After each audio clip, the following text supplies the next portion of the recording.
If so, how will you lower class sizes in the district? One of the simple answers for lowering class size is that we don't have the funds. I've been to classes at Richmond High and also at Helms Middle School, and the classes are huge.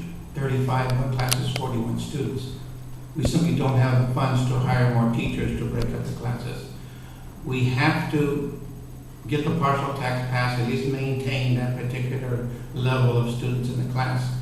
We have to find a better way, as he said a few seconds ago, of funding public education. We have to get the funds to be able to lower class sizes. I'm a retired teacher, community college and high school. I would go absolutely crazy with 41 students in the classroom. It's insane. We have to find, the state's got to provide us with the appropriate funding and give us the money they've taken away for the last 10, 15 years. It's needed. We need class size reduction at all classes. Mr. Brooks. I find it informative to remember that the precipitous drop in high school test scores coincide with students who started at the initial implementation of class size reduction in, I believe it was 1996. Over the last few years, those classes that started with the lower class sizes have watched their test scores decline in high school. I'm not saying it's causal, but it is correlative. And so I'm trying to figure out whether it's not apparently made a difference in this district. At the same time, when I walk into the classrooms, and I spend a lot of time in our classrooms, it's a very challenged environment to walk into a classroom with 40 students vying to learn. They're really trying hard, the teacher's trying hard. They're just too doggone big. I'm trying to, but I don't know where the difference is to be made. We need smaller class sizes at secondary and primary. Where do we start? Where's the most logical place to lower the class sizes? I'm not seeing data to tell me where that would be. And I don't find the data to show that, other than some marginal data, K through 3 class size reduction is somewhat effective. I haven't seen enough to know where to place class size reduction priority. So yeah, I do believe it's important. I just don't know where it is, frankly. Mr. Enos. We know that if we bring our class sizes down, almost all the studies tell us that that improves student performance.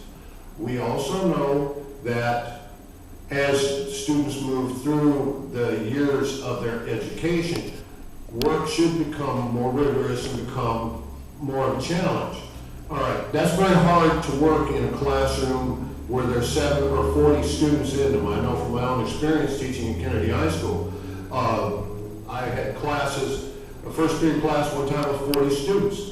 We had an agreement that we were going to recognize the fact that there were a lot of students in the class and that we were going to work hard to provide just the best education we could, understanding that there were a lot of us there. You can do that with seniors in high school. It's very difficult to make that fly with 2nd and 3rd graders because we don't have the adequate amount of personnel in those classrooms to bring those numbers down. It's something we absolutely have to fight for, particularly in grades 1 through 3, because there is substantial data that shows that if we don't teach somebody to read by the time, or have them on the way to reading by the time they finish the 3rd grade, it's going to be very difficult for them to pick up and remediate those students. So that's something that I think this community needs to be real clear about. That class size reduction is something that has to be put in place in our schools.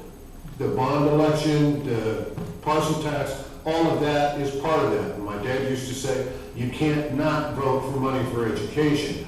Right now, we have a lot of needs and not enough resources. That has to change, and it starts with all of us. Thank you. Mr. Stepford. Class size reduction is important. When you look at our schools that have QEIA money, they have smaller class sizes and they're prepared better, there's testing better. So it's really a simple issue of, do you have the resources to do it? I think everyone should understand that we are one of the only districts in the Bay Area that kept any form of class size reduction.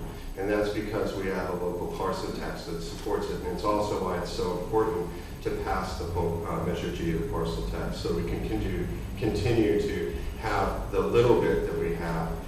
Todd's right, that the reality that we're facing is if we could drop class sizes in all of our grades, our kids would perform better, and that comes down to resources.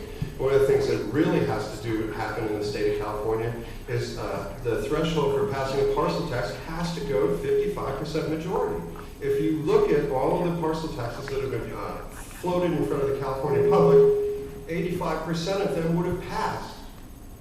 That's local communities trying to take control of their own children's destiny. Something money the state can't take away. And that really, to me, is the cornerstone of how we get out of that. Otherwise, what we have to do is show sound fiscal management of the resources that we have.